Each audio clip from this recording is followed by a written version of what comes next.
Hello students, स्वागत है आप सभी का एक बार फिर से हमारे इस ऑफिशियल यूट्यूब चैनल में जिसका नाम है एसोल सॉल्यूशन। मैं चंदन कुमार हाजिर हूं आप सभी के सामने अपनी एक और नई वीडियो के साथ। सो गाइस, आज की इस नई वीडियो में हम बात करेंगे उन सभी स्टूडेंट्स के लिए जो स्कूल ऑफ ओपन लर्निंग के स्टूडेंट्स हैं, एनसी वेब के स्टूडेंट्स हैं, या फिर वे सभी स्टूडेंट्स जो दिल्ली यूनिवर्सिटी में किसी भी रेगुलर कॉलेज के स्टूडेंट्स हैं और उन सभी के पास में सेकेंड सेमेस्टर में पॉलिटिकल साइंस का सब्जेक्ट है।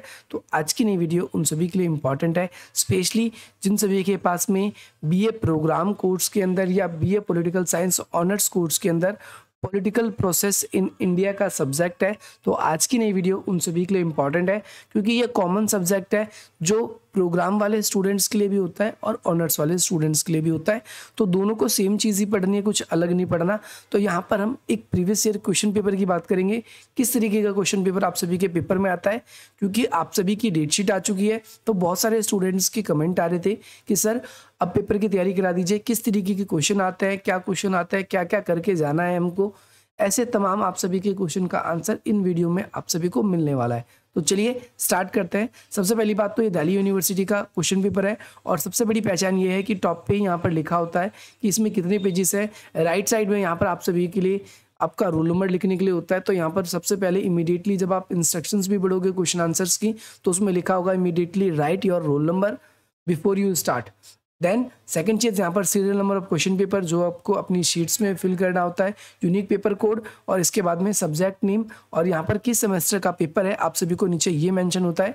इसके बाद में आप लोगों के लिए ये चीज़ भी इसके अंदर क्लियरली मेंशन होती है कि कितने घंटे का पेपर होगा और यूनिट वाइज का क्या सीन है, क्या किस तरीके से आपसे यूनिट पूछे जाएंगे।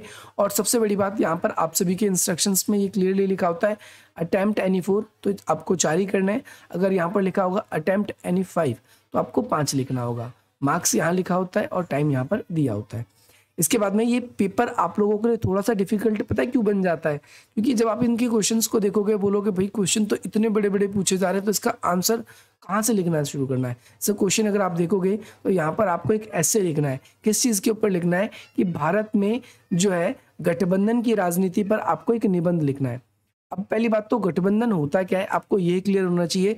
तो गठबंधन हम एक ऐसे समय या ऐसी सत्ता को हम गठबंधन कहते हैं जब किसी भी एक राजनीतिक पार्टी को चुनाव के दौरान बहुमत नहीं मिलता तो कई राजनीतिक पार्टियां, दो या दो से अधिक राजनीतिक पार्टी भी हो सकती है या उससे भी अधिक राजनीतिक पार्टियां हो सकती है, वो आपस में गठजोड़ कर एक सरकार का निर्माण करती है। इसे ही हम गठबंधन की सरकार कहते हैं। तो सबसे पहली बात तो गठबंधन कहते हैं किसको, आपको ये क्लियर हो गया। सेकंड चीज आपसे ये पूछा गया है कि आपको क्या लगता है भारत में जो राजनीतिक गठबंधन है वो युग उसका समाप्त हो गया है, आपको ये एक्सप्लेन करना है। अगर हो गया है तो इसके पक्ष में आपको उत्तर देना है। विपक्ष की बात यहाँ पर नहीं की है तो आपको यहाँ पर पक्ष में ही उत्तर देना है, ध्यान रखना है आप सभी को। तो यहाँ पर सबसे पहली बात तो आपने ये देखा कि भारत की राजनीति की बात करते हैं तो फरवरी 1952 में सबसे पहले इलेक्शन हुए। इसके बाद में 1967 देखो 52 में भी हुए हैं, 57 में भी हुए हैं, 62 में भी हुए हैं, लेकिन इस टाइम पे चौथा आम चुनाव जब हुआ तो कांग्रेस पार्टी कई राज्यों में चुनाव हार गई। लेकिन इसके बाद में फिर दोबारा 1970 में जब 71 में इलेक्शन हुए तो दोबारा रूलिंग में आई इंदिरा गांधी। और इसके बाद में 1977 में सबसे पहली बार 1977 से 80 का जो टाइम पीरियड था, ये पूरा का पूरा टाइम पीरियड मैं अलग पेन से इसको हाईलाइट करता हूँ, ये पूरा का पूरा टाइम पीरियड रहा। इस पूरे टाइम पीरियड में हम देखते हैं पहली गठबंधन की सरकार बनी। किस चीज़ की सरकार बनी? पहली गठबंधन की सरकार बनी। और जो पहली गठबंधन की सरकार थी किसकी थी? तो जनता पार्टी की सरकार थी। किसकी सरकार थी? जिसमें दो प्रधानमंत्रियों ने शासन किया। पहला आप सभी देखेंगे मोरारजी देसाई और दूसरा चौधरी चरण सिंह। तो उस समय इसके बाद में हम देखते हैं 1989 से लेकर मई 2014 तक, इस समय तक भी गठबंधन लगभग 25 वर्षों तक गठबंधन रहा। लेकिन हम इसके बाद देखते हैं मई 2014 के बाद से लगातार जो बीजेपी है उसको बहुमत मिल रहा है। 2014 में भी मिला और 2019 में भी मिला और आगे 2024 का इलेक्शन होने वाला है। तो ये क्वेश्चन आप सभी के पेपर में रिपीट हो सकता है, आपसे पूछा जा सकता है क्या भारत में गठबंधन का युग समाप्त हो गया है? तो मैं तो इस जगह पर कहूँगा कि क्योंकि तर्क उत्तर में ही देना है, पक्ष में देना है, तो यहाँ पर हम कहेंगे कि हाँ हो गया है।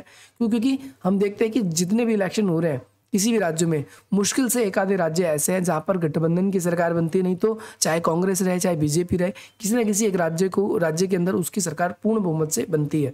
दिल्ली की बात करें, दिल्ली तो स्टेट नहीं है, यूनियन टेरिटरी है, बट यहाँ पर भी जब विधानसभा चुनाव होते हैं तो इसमें भी आम आदमी पार्टी को पूर्ण बहुमत मिलता है। अभी पंजाब में हमने देखा, इसके बाद में उत्तर प्रदेश में देखा, अलग अलग स्टेट हमें इस प्रकार से देखने को मिलते हैं। दूसरी चीज़ हम इसके अंदर ये भी कह सकते हैं कि भारत में गठबंधन का युग का दौर जो है वो समाप्त इसलिए होता जा रहा है क्योंकि क्षेत्रीय पार्टियां जो है वो आपस में ही अलाई करके आजकल इलेक्शन लड़ने लग रही है, तो वो पहले ही डिक्लेयर कर देती है हम इस पार्टी के साथ में, तो गठबंधन का कोई कॉन्सेप्ट बचता ही नहीं है। तो ये आप सभी को याद रखना है, ये वाला क्वेश्चन इंपॉर्टेंट है, बाकी हम डीप से इसको डिस्कस करेंगे। अभी हम केवल क्वेश्चन पेपर को डिस्कस कर रहे हैं, क्या क्वेश्चन आता है। तो नेक्स्ट क्वेश्चन आपकी स्क्रीन पर आ चुका है। इस वाले क्वेश्चन में आपसे पूछा गया है कि भारत में राष्ट्रीय चुनाव के दौरान मतदाताओं यानी जो वोटर है, यहाँ पर जो हमारे वोटर हैं, वोटर के मतदान व्यवहार को प्रभावित करने वाले कारणों को बताइए। तो भारत में बहुत सारी चीज़ें हैं जो मतदान व्यवहार को प्रभावित करती है। पहली बात तो जाति प्रथा है, दूसरा है उम्मीदवार की छवि, उम्मीदवार की जो हमारी है वो छवि किस प्रकार की है। तीसरी बात आप सभी को ये भी ध्यान रखना है कि उम्मीदवार जो है किस जाति से संबंध रखता है, उसकी छवि कैसी हैगी। इसके अलावा उस क्षेत्र में बहुसंख्यक जो है किस जाति के संबंध रखते हैं, क्योंकि आपने बहुत बार देखा होगा अगर किसी क्षेत्र में बहुसंख्यक मुस्लिम रहते हैं तो उस क्षेत्र में कभी भी हिंदू को टिकट जल्दी नहीं मिलता, वहाँ पर मुस्लिम को ही टिकट मिलता है। जिस क्षेत्र में हिंदू ज़्यादा रहते हैं वहाँ पर मुस्लिमों को जल्दी टिकट नहीं मिलता। इसी प्रकार से सिखों में भी देखने को मिलता है। तो यहाँ पर मतदान व्यवहार में हम देखते हैं कि यहाँ पर वहाँ की बहुसंख्यक जो आबादी है ये भी प्रभावित करती है। अगली बात, आप सभी के एजेंडे कैसे हैं, चुनावी कार्यक्रम कैसे हैं, ये भी मतदान व्यवहार को प्रभावित करती है। नेक्स्ट क्वेश्चन आप सभी की स्क्रीन पर आ चुका है। इसमें आपसे पूछा गया है कि भारत में चुनाव आयोग द्वारा चुनाव को पारदर्शी यानी काफी ज्यादा ऐसा बनाने के लिए जो किसी भेदभाव रहित है और मतदाताओं को अपने मतदान का उपयोग करने में विश्वास उत्पन्न कराने हेतु विभिन्न पहलों की विवेचना कीजिए। तो सबसे पहली बात तो जो चुनाव आयोग है उसने क्या कर रखा है, हर क्षेत्र में निर्वाचन आयोग के ऑफिस बना रखे हैं।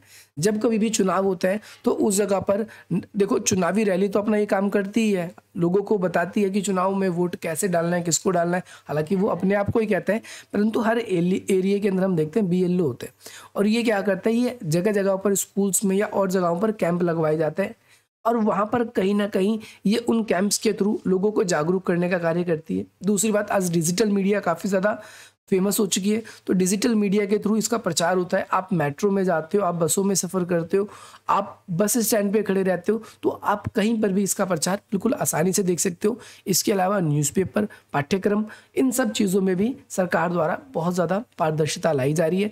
जनता को जागरूक किया जा रहा है कि उनका वोट कितना कीमती है और वो अपने वोट के महत्व को समझ सकते हैं। तो यहाँ पर इस तरीके से कर सकते हैं।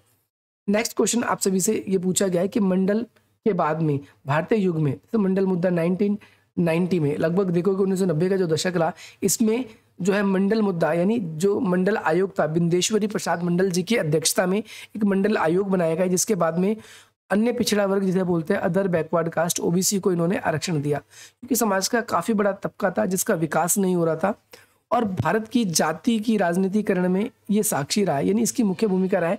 आज के ज़माने में जितने भी इलेक्शन होते हैं वो OBC, क्योंकि एक काफ़ी बड़ा तबका है ये सोसाइटी का, तो ये भारतीय चुनाव व्यवहार को ये भी प्रभावित कर देता है। तो यहाँ पर राजनीति में जो मंडल मुद्दा के बाद में जाति व्यवस्था किस प्रकार से अपना इन्फ्लुएंस रखती है, इस वाले क्वेश्चन के अंदर आपको ये एक्सप्लेन करना है। नेक्स्ट क्वेश्चन आप सभी से पूछा गया है यहाँ पर कि भाई जाति और धर्म भारतीय राजनीति का अभिन्न अंग है। आप सभी को पता है, अभी हमने बिल्कुल बात करी है, तो आपको ये वाला कॉन्सेप्ट तो बिल्कुल क्लियर होना चाहिए।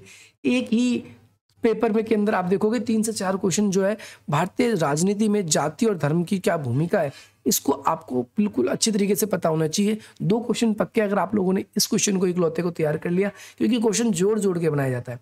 अगला क्वेश्चन आप सभी से पूछा गया है कि भाई भारत जो है एक पंथ निरपेक्षता, पहली बात तो आपको यहाँ पर बताना है भारत एक जो है धर्मनिरपेक्ष है। पहली बात तो धर्मनिरपेक्षता को, पंथ निरपेक्षता को एक्सप्लेन करना है। तो यहाँ पर हम अलग अलग तरीके से एक्सप्लेन कर सकते हैं। अगर भारत के अनुसार कहें तो सभी धर्मों को एक बराबर समझना धर्मनिरपेक्षता है। अगर हम अमेरिका की बात करें तो धर्म और राजनीति को प्राय एक दूसरे से विरोधी रखना या अलग अलग रखना।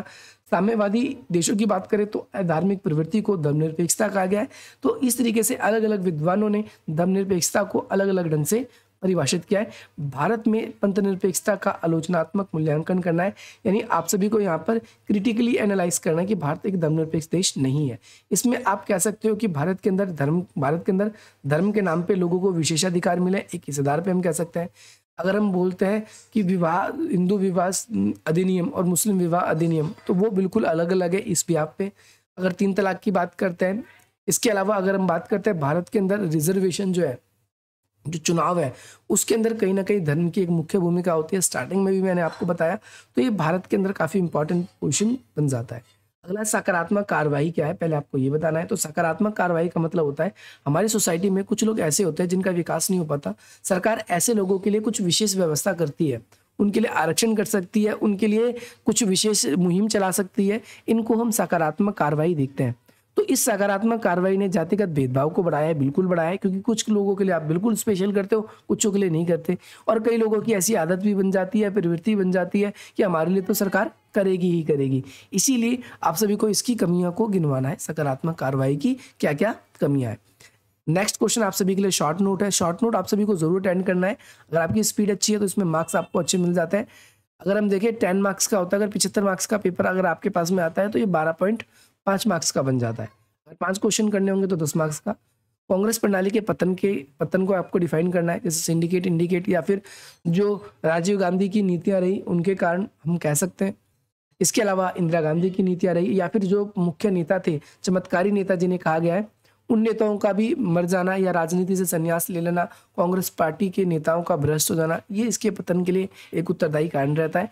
इसके बाद में भारत में क्षेत्रीय दलों का उदय। भारत में क्षेत्रीय दल क्यों उदय हो रहे हैं? क्योंकि जैसे कांग्रेस जैसी बड़ी पार्टियां थी, यहाँ पर जो नेता थे उनको जब अवसर नहीं मिलता तो पार्टियां छोड़ देते हैं और अपनी खुद की पार्टी स्टार्ट कर देते हैं। तो ऐसे एक भारत के अंदर हम देखेंगे बहुत सारी ऐसी राजनीतिक पार्टियां उभरी है। इसके अलावा बहुत सारी राजनीतिक पार्टियां जो क्षेत्रीय दल इसलिए उभरी है क्योंकि जो सेंट्रल की गवर्नमेंट है उनकी क्षेत्र के लिए बिल्कुल काम नहीं करती, उनके मुद्दों पे बिल्कुल ध्यान नहीं देती, इसीलिए वहाँ पर जो क्षेत्रीय राजनीतिक दल है उनका उदय हुआ है। अगला महिला आरक्षण अधिनियम। तो भाई ओबीसी के लिए आरक्षण है हमारे देश में, एससी के लिए आरक्षण है, एसटी के लिए आरक्षण है, लेकिन जब हम बात करते हैं महिलाओं की तो भाई लोकसभा और ना ही विधानसभा, इन दोनों में से किसी में भी महिलाओं के लिए आरक्षण नहीं है। हालांकि पंचायती राज व्यवस्था में 33% जो है क्या किया गया है, महिलाओं के लिए रिजर्वेशन का प्रावधान किया गया है। बट अगर हम बात करते हैं लोकसभा और विधानसभा, लोकसभा और इसका विधानसभा, तो इन दोनों जगहों पर हम देखते हैं कि भाई महिलाओं का आरक्षण नहीं है, तो इनके बिल की ही बात की गई है इसके अंदर। और बहुदलीय व्यवस्था, यहाँ पर एक राजनीतिक दल नहीं, जहाँ एक से ज़्यादा राजनीतिक दल होते हैं और वो सभी के सभी राजनीतिक दल क्या करते हैं, चुनाव के अंदर अपनी मुख्य भूमिका निभाते हैं। जब भी इलेक्शन होता है तो कई बारी बहुमत ना मिलने का रीज़न भी बहुदलीय व्यवस्था होती है, क्योंकि 100 वोट है और 10 उम्मीदवार खड़े हो गए, तो किसी भी सबने अगर अपने एक एक उम्मीदवार को भी चुना तो यहाँ पर बहुमत 50+ पाना, बहुमत का मतलब 100 वोट है तो 50 से एक ज़्यादा कम से कम, तो वो पाना बहुत मुश्किल हो जाता है। तो बहुदलीय व्यवस्था की बहुत सारी फायदे भी हैं, नुकसान भी हैं, इसके बारे में हम सेपरेट वीडियो में बात कर चुके हैं। आशा करता हूँ आपको ये वीडियो पसंद आएगी और आप हमारे साथ जुड़ना चाहेंगे। ये आपके सामने आपकी स्क्रीन पर हमारा व्हाट्सअप नंबर शो हो रहा है, बाकी डिस्क्रिप्शन बॉक्स में आप सभी के लिए कुछ वेरियस लिंक भी दिए गए, आप उन लिंक्स को यूज़ करके हमसे कनेक्ट हो सकते हैं, हमसे जुड़ सकते हैं। बाकी मिलते हैं आप सभी से अपनी अगली वीडियो में। जय हिंद, जय भारत।